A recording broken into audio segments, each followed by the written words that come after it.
Kita semua kan setiap hari ngeklik, nyari info, streaming, dan macam-macam lagi.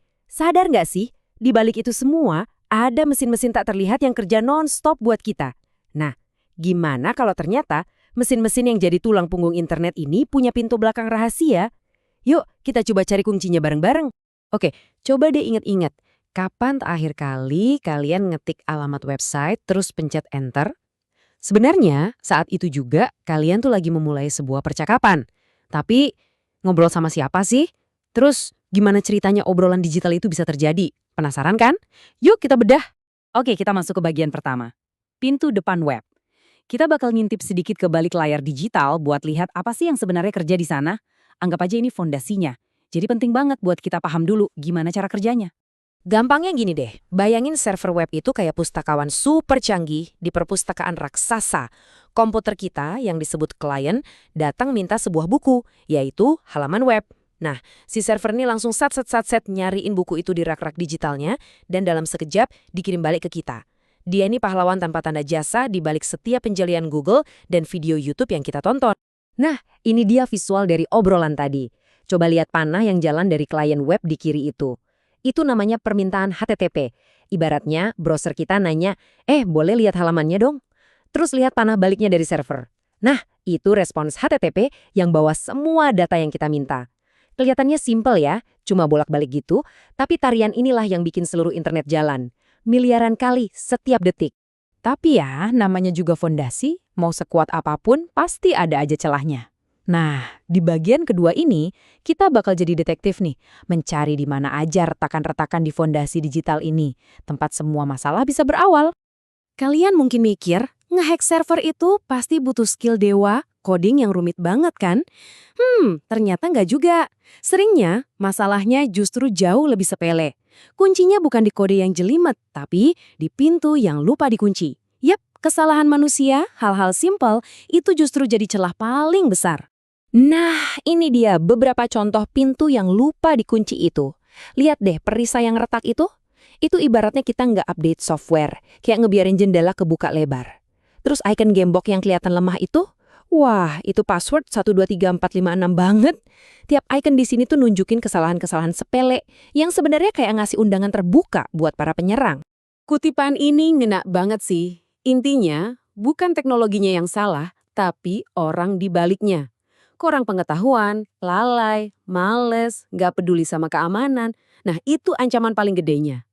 Jadi pertanyaan besarnya sekarang, seberapa peduli sih kita sebenarnya? Oke, kita udah tahu nih di mana aja celah-celahnya. Sekarang, yuk kita kenalan sama orang-orang yang emang kerjaannya nyariin celah itu. Dan yang paling penting, apa sih maunya mereka? Jadi, kenapa sih mereka nyerang? Coba lihat diagram donat ini. Bagian paling gede yang warna ungu itu, ujung-ujungnya duit, nyuri data kartu kredit, informasi pribadi, ya semacam itulah. Tapi motifnya nggak cuma itu. Ada juga yang cuma buat iseng, bikin gangguan. Itu yang warna biru muda. Atau bahkan cuma buat tantangan, buat nunjukin gua bisa. Itu yang kuning. Jadi nggak melulu soal duit kadang, soal cari gara-gara atau sekedar ego. Serangan itu biasanya bertahap, nggak langsung jedar gitu.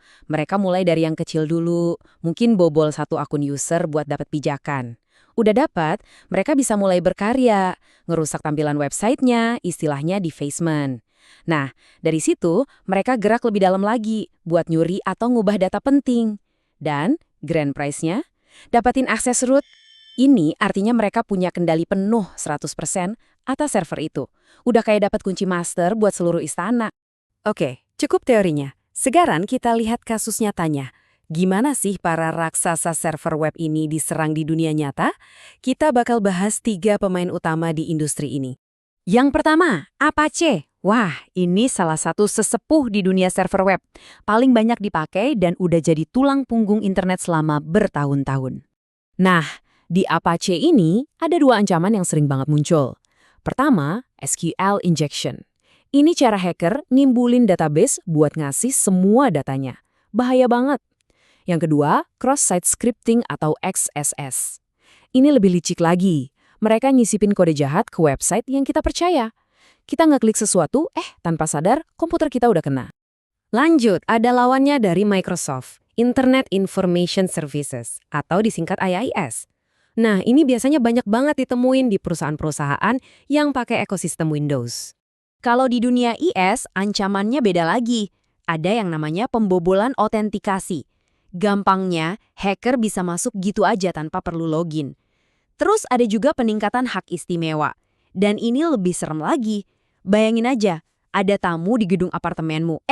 Tiba-tiba dia punya kunci master yang bisa buka semua pintu. Ngeri kan?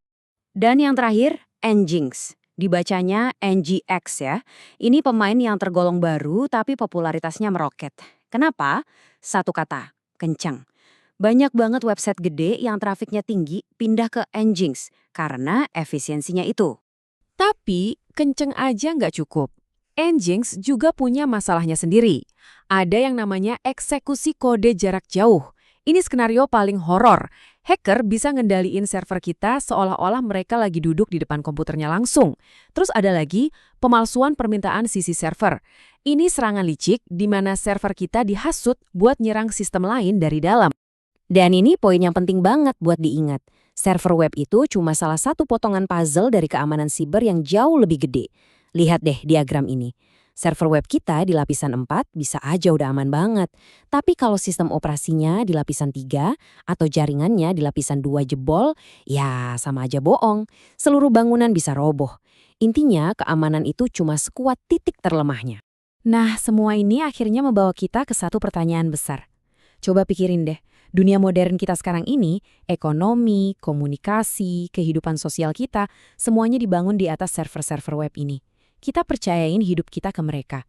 Tapi setelah kita lihat sendiri betapa rapuhnya fondasi ini, pertanyaannya jadi, seberapa aman sih dunia digital tempat kita tinggal ini sebenarnya?